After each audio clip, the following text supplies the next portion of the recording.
Quito is more than 1,000 kilometers from Venezuela. Yet some people who have fled the chaos there have made it to the Ecuadorian capital, even on foot. About 50 of them live in this compound at the edge of the city and keep busy tending the kitchen garden. When I water the garden, I always think of my house back home in Venezuela.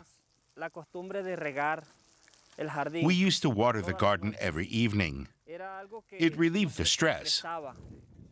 This garden was set up with the help of the city-backed participatory urban agriculture program Agrupar. So far, the gardeners eat what they grow. It's a step towards self-sufficiency. Jose Saldarriaga and his family fled Venezuela last autumn. They threatened me and said we should leave the country because we were not cooperative and were therefore traitors. The calm here stands in stark contrast to the commotion and crisis back home. Coming here, the Saldarriagas left everything and everyone behind. I left Venezuela with my wife, Jose Angel and Maria Angel, the four of us.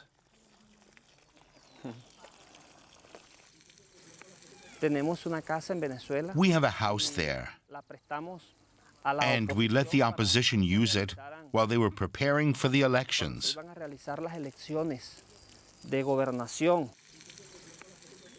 The refugees here work together in the garden. They help each other. Some already know about farming and can instruct the others. You plant a seed here.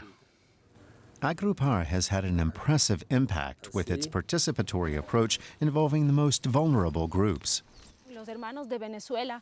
Our friends from Venezuela need help. With this project, we can offer support to migrants and refugees in our country so they can find some stability and integrate in our society.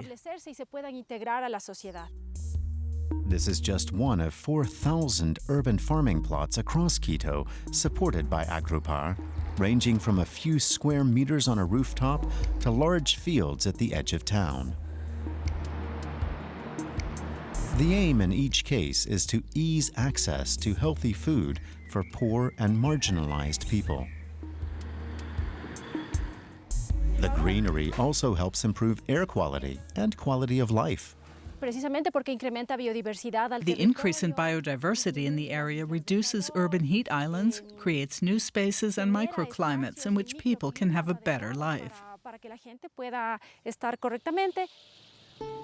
Over the past 4 decades, Quito has grown almost 5-fold. The population has tripled to more than 2.5 million.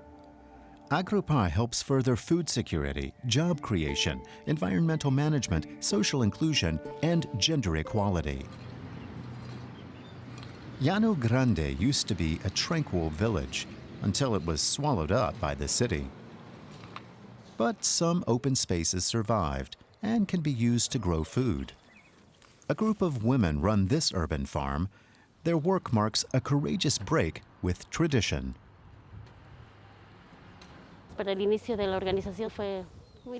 The early phase of our organization was very difficult because we had to deal with the machismo of our husbands. They said, no, we shouldn't do it. It was a waste of time. But little by little, we proved that our value as women goes beyond being mothers.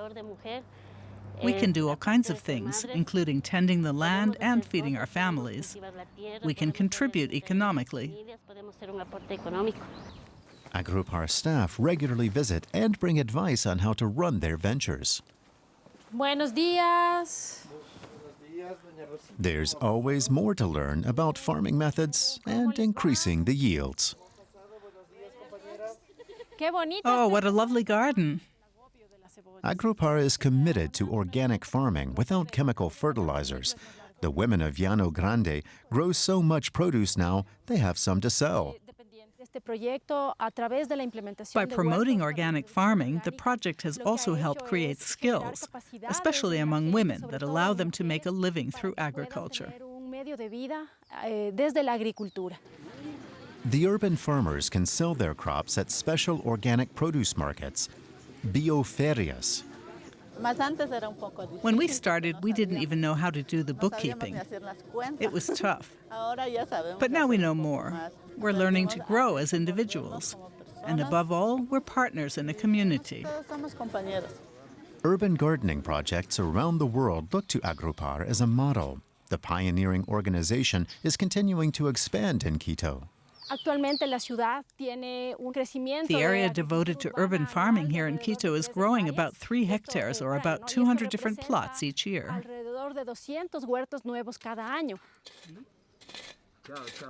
For the refugees from Venezuela, urban farming might prove the first step to a new life.